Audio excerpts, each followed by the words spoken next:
we're actually going to postpone the schedule game till tomorrow because Mary Kay just put out an article. Uh-oh. And I want to read the headline. Uh-oh. Uh-oh. Browns' MYLES GARRETT actually likely does have structural damage in his left shoulder, but is determined to keep playing. So I read the article real quick. Why they be lying like this? I read the article. Hold on. It's not an actual report. It's a little more Mary Kay speculation. But she said... Mary Kay knows something, or she's not putting that on paper. Ever. I'm reading. This is I know. word for word from Mary Kay's article. I'll read you the first 3 paragraphs real quick. Quote from Mary Kay's article. MYLES GARRETT actually likely does have some structural damage in his left shoulder. Okay, that's a statement. Aggravated during Sunday's 29-12 loss to the Broncos, but he's determined to keep playing.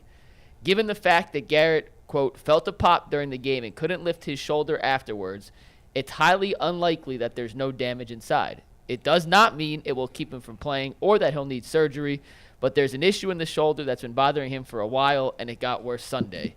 In fact, it could be an aggravation of the AC joint sprain from flipping his Porsche last season, or it could be something new, such as a partial dislocation where the ball slips out of the socket and then pops back in. Whatever the case, he's likely going to be playing in pain the rest of the season and could be limited at times. So my guess there is she's talked to a doctor, probably not a doctor that has seen his scans, but I mean, we know what a pop is.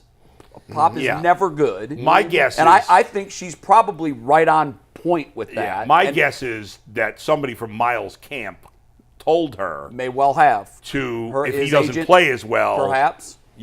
Perhaps. Now, you can understand why MYLES wants to play. Two reasons. This team is close to a playoff spot. Mm-hmm. But also, he has publicly stated his desire to win Defensive Player of the Year. Right. He's never been closer to that award, in my estimation, than he is right now. Right, but he, a couple of weeks ago, I think we asked the question, has he already won the award? Which was a stupid question to ask. No. Because if he goes out the next game, the answer is clearly no. Right, if he doesn't play well down the stretch, he's not going to win it. He hasn't done enough but at this point. you can say it this way. Yeah. If his numbers extrapolate out and he projects for the back 8 like he did the front 9, he's the Defensive Player of the Year. I do think that his desire to win that award and the fact that he's never been closer is also driving him. 100%, Here's my fear. I really want to know what's the chance that he does more damage to the shoulder and it could become a career issue down the road if he plays and plays hurt. I want to know why he got it taped up. Like, why was he it already? Well, she said there was already an issue. Yeah, he was dealing with it. I think he's been dealing with it since the accident. Since the accident, That's the same shoulder, right? It is the same shoulder. Correct. Yeah, but didn't he say he was getting like surgery or something? I don't think he ever had surgery on the shoulder. If you go back and watch, there's a documentary that he has out on YouTube. It's really cool. They talk about the different things he does in the off season to get ready to play. And he has all these different doctors. He has like a nutritionist and a sleep study guy and a personal trainer. And they talk about all the different things that he does to get ready. It's worth going to watch. It's out there on the internet because he actually takes a lot of his cues from LeBron James and being able to get back and be able to play. And I think he talked about in that documentary the stuff that he does has allowed him not to have these sort of invasive surgeries. So the move is now a lot of people are going towards, the thought process for a lot of people back in the day was you get scoped, you scrape it out, you do different things. But now people are realizing that, that cartilage or whatever you need to get cleaned out, you don't never get that back. You don't get that cushioning back. And when you cut, there's always scar tissue. It's always going to be some residual damage, so he's doing everything he can in order. I wonder, did he have any of LeBron's guys on his team? He had. I don't know if he had him on his team, but he spoke specifically about how LeBron. Isn't he signed to Clutch Sports? What's that? Ain't he signed to Clutch Sports? I'm not sure. I don't know if he is. I think the bottom. I think he is. If he is, I wouldn't be surprised if there's carryover between LeBron's team and MYLES. The most important part of the story is that we have to expect him not to play at 100% the rest of the year. I think that's it. That's the bottom line. And how good is he going to be? It seemed like the game against Denver was his least effective game this year, I think. I would imagine that it was his lowest PFF grade. Was it, Mike?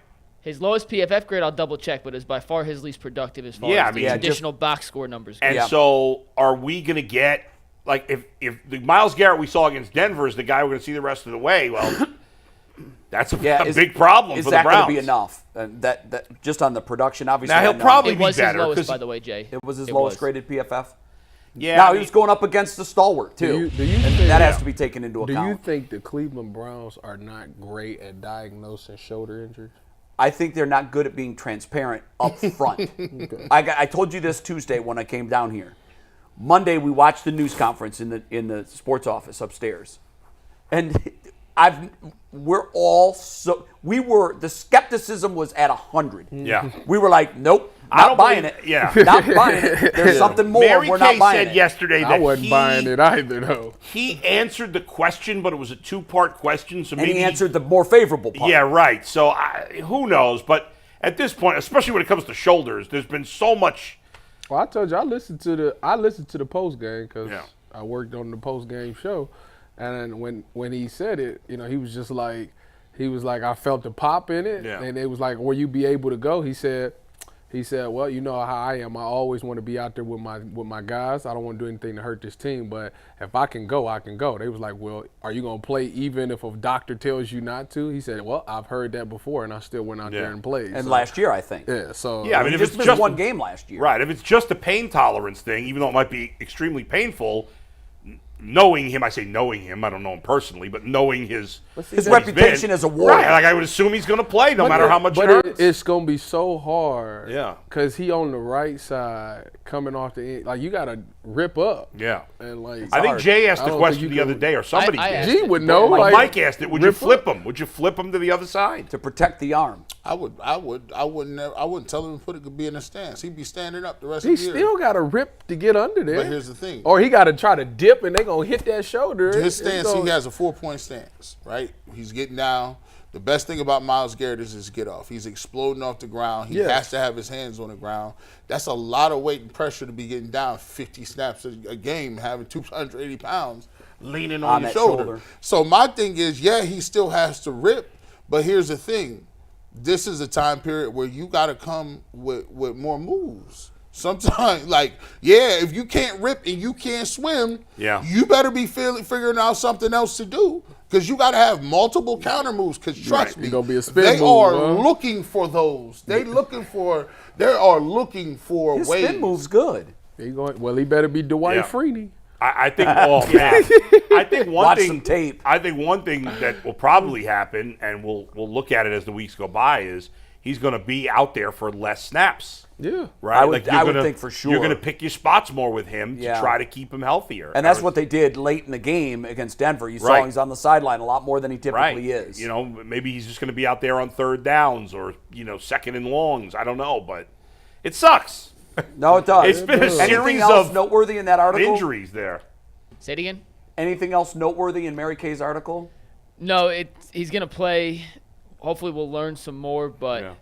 Mary Kay, once again, there's no sourcing, not necessarily just more of a column than an actual article. But once again, we know Mary Kay. If she's writing it, Yeah. And I will she's say getting this, info from Mike. someone.